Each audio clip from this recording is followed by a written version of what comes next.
Hey, this kit's happy to see you too. Or at least that's what the Lottie and Albert Curate kit card tells me. So what they tell us about this project is they begin by saying, life's a picnic hook roll. Question: what do you get when you combine storage and crochet? Answer: a dreamy project, of course, right?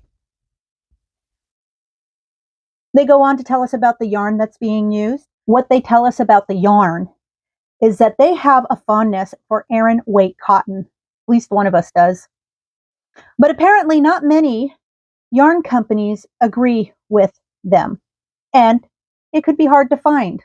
I agree with that. But they tell us that Rico Designs, thankfully, offers it in lots of colors. So this month, they've gone for a summer palette with a heritage twist. So then they go on to tell us about the skills. So the star of the show in this box is the herringbone crochet stitch. Stick with it through the initial learning. It's worth it for the texture. So that's a little bit of a hint, a little prelude to what you're going to be doing this month. It sounds like it might be a little challenging, a little more than just your average beginner project. So I'm curious to see how this thing works out. So these are the yarns that came in our box today. It's called Creative Cotton Aran by Rico Design. We're looking at 50-gram skeins. And for our 50 grams, we're going to get 85 meters of this. Now, this yarn, it's a solid 4-weight, I think. It can be washed, it can't be bleached, and it can't be tumble dried. However, you can use a low iron on this, and you are able to dry clean this if you wish. It suggests between a 4 and a 5 hook or knitting needles. It doesn't really give me too much information on the colorway. I mean, I have some numbers here, but I don't read the language. I'll have to look that up and see what that means. That might be a number for the colorway, but I'm not entirely sure. And let me see. This is clearly written in some English, and then there's a couple other languages going on with this packaging. So our first color here is this kind of dusty rose. It's very earthy, I would say, you know, because it's a little more, even for a dusty rose, it's a little muted. And then we have this cream that pairs up beautifully with this dusty rose. So that's nice. And then we have this kind of reddish brown. Maybe it's a reddish ochre in the most earthy sense of the word. So interesting. They all work together. It is cotton, so we'll see how I feel about working with this. So let's go ahead and look at our book so that we can see what our project is and what the other supplies are that we're supposed to get with this. All right. So this project is called Life's a Picnic Hook Roll. So we're going to make a home for all the hooks we get when purchasing these kits. So that's all right. And then again, our list of what we're supposed to get in our kit.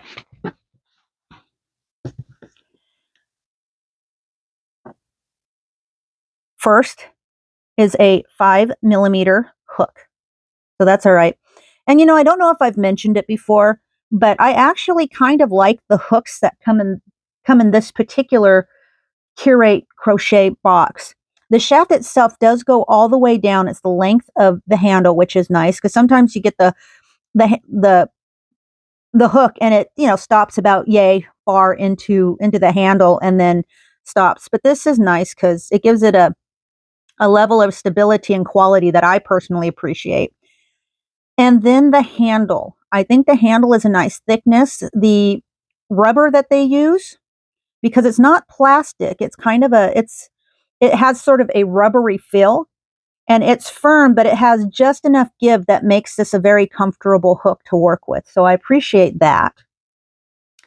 What else are they telling us that we have? Okay, then we have here are the colors. So we have the 3 colors of the yarn, and they're telling us that this is natural, this is smoky pink, and then they call this rust. Also, they give us some rickrack. I'm sure that'll definitely help with that picnic look. And then they give us 3 stitch markers. And these stitch markers are absolutely adorable. Let me see. They're sort of fruit. You know, there again go with the whole picnic theme. So you have your cherries, your lemon, and your strawberry. So that's really nice. That's fun. Also, they give us a couple of other things, and I'll show them to you right now. So the first thing we get is a gauge. So I have a lot of these stitch gauges that, that I get with various things. Sometimes you buy a yarn and they give you a gauge, or you get these kits and they give you these little balsa wood gauges, and they're nice. You can, it's easy to put one of these in whatever project bag you have, or, because gauges are so easy to lose. And these, while nice to have, if you lose it, you're not gonna cry over it, and you're certainly not gonna miss it. So that's all right. That's a nice little gimme. And then the next little gift or treat that they added to their box is this sweet little patch. It says easy peasy lemon squeezy. Right? So this is nice. You can put this on a quilted piece. So for example, I'm currently also working on like a denim patchwork quilt thing where I just basically put a bunch of odds and ends on it, because it's just one of those blankets that's just meant to be super warm, and you just break out as you need it, and it's not a fashion thing. It's just fun, and you can drag it through the mud and wash it, and everything works out well, but you want to give it a little personality. So I kind of stick patches and little bits of crochet motif onto it as I go along. And this will be perfect for that. So that's really nice. And again, this is not, this is a decent quality little patch. So, all right. So that was a nice little give me as well.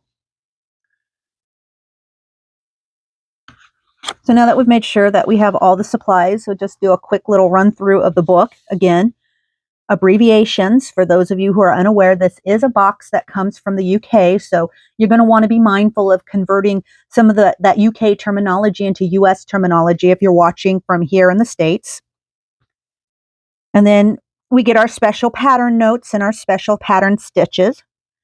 And now this piece right here, what's interesting about this piece is it's going to introduce some of you to new stitches, which is kind of cool, because I don't often see that with these kits, and I'm hoping to see more of that. So there's going to be a little bit of tapestry work that happens, and so they're going to give you some tips on that.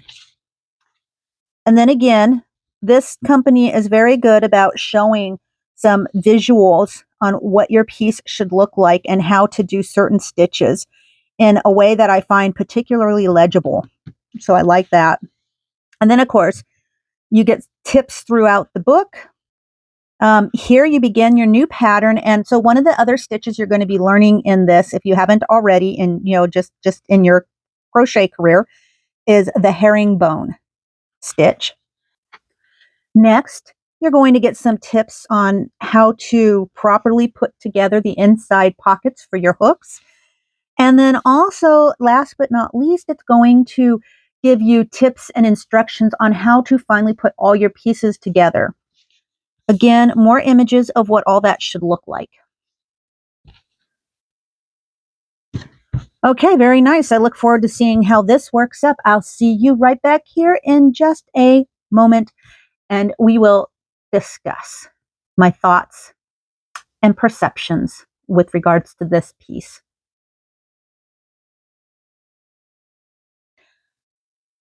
So first off, while I am not a huge fan of working with cotton, and this was nicer cotton than most to work with, I still didn't really enjoy it, which is kind of funny because I got a big project of of yarn that I purchased extra of that I really, really like. It's 100% Pima cotton. Yep, I did. But that's because I just fell in love with the cotton, and I'm still not exactly sure what I'm going to make with it, but something, and I'll show you when that does happen. But cotton is not my favorite yarn to work with. And so far, this is the second project from the Lottie and Albert Curate crochet kit people that I have gotten cotton yarn with. And that's okay, because it's actually been two types of cotton yarn. And while I think this cotton yarn was much more preferable to the last cotton yarn that I worked with from them, you know, it's good. It takes you out of your comfort zone. You have an opportunity to work with different yarns you might otherwise choose not to work with for a variety of reasons. Now, with that said, I really think cotton yarn was the best yarn to use for this project.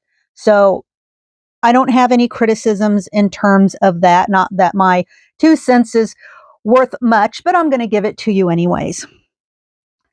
So then, of course, the rickrack they give you is used as a tie for your wrap.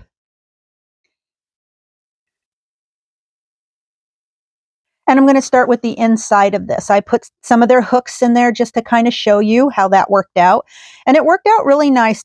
The actual pattern itself was really pretty decent. I did make a couple of changes, because who would I be if I didn't? And I'll explain those to you as we go along. But first, I wanted to show you the pocket on the inside. Make the little pockets. And then you have your basic fan or scallop kind of a stitch. And this was pretty straightforward. I mean, this is your general ribbing along with your scallop strip. Now, the real star of the show here is what I'm going to show you next, right? And it's this herringbone stitch. Now, I've seen the herringbone stitch before, and I was familiar with it, but I've never had any occasion to really use it before. And I think it was a really good call to use it in this pattern. But not only did they have you do the herringbone stitch, which can be a little tricky, and their instructions were pretty good, but I already had an idea on what it was I was supposed to do. Now, if you've never done the herringbone stitch before or have no clue where to even begin, I strongly suggest watching the video. Also, they had you do a tapestry stitch, and the tapestry stitch was just super simple, basic. So you can see between the rust and the salmon pink, kind of that different sort of a picnic gingham look. And so that was very appropriate too. And so I can't, I don't, like I said, I have no complaints in terms of this pattern. I think it was a really good project. I'm always happy to do projects that I think are actually really useful, something that I'm going to use, something that other people are going to use, or at least have a use for, or things that we want to wear or actually keep with us and actually utilize. There's a lot of projects that you get that, you have them, you like them, they look nice. And if they look nice, then that's great. That's a usefulness for you, because it helps with your mood, and that I'm not knocking. The projects that you get that just aren't your taste, aren't your flavor, you don't know what you're going to do with it, other than maybe donate it and hope someone who likes it better actually gets it. And those are all good options. But this I like. So far, this company has offered something in their kits that I really enjoy. So we'll see how it goes with them going forward. So far I don't have too many complaints. Now, in terms of what I actually did or what I changed in my piece, and so as you can see here, the edges are just raw, right? So basically it was a whip stitch, or however you sewed your bottoms together and then the sides together. And everything was left raw. So you can even see right here where you made your yarn changes here on the edge. Okay, so for me, I didn't particularly care for that, so I needed to finish it off just a little bit more, and that's my taste and my flavor. Also, the rickrack was basically all you did was take your rickrack, a little bit of your rickrack, and you tied it off to the side and used it as a tie. Well, I went that step further, and I actually sewed a strip of rickrack along the edge of my herringbone piece to add a separation, because there wasn't a separation, and while it didn't look bad, I thought the rickrack would look better. So I did that. And then, of course, I put a little rickrack along the bottom. Now, the reason why I did that, because I don't know that necessarily needed rickrack along the bottom, but the reason why I put it there was when I used up the last of this rust color, it only made it 2/3 of the way around. That's all I had left, was about enough yarn for 2/3 of the way around. So the bottom part of my piece, I had to use a different color with. So you can see how this is the red over here on the edge, and then when we get to the bottom, it goes into that cream color.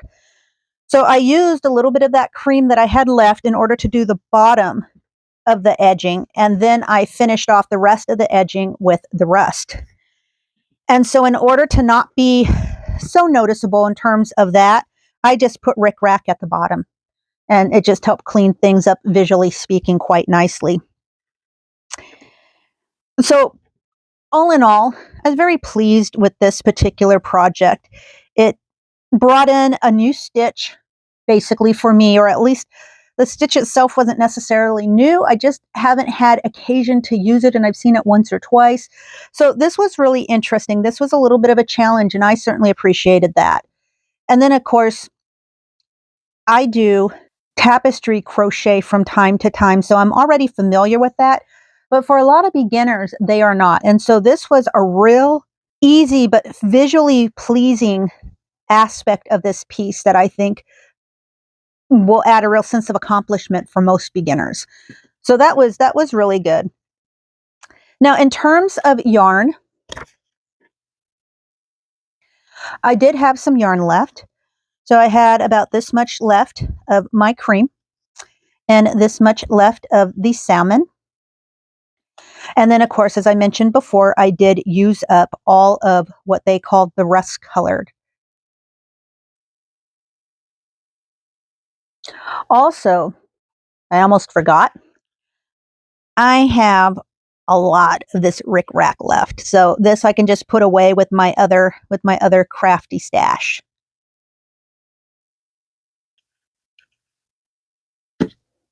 And there you have it.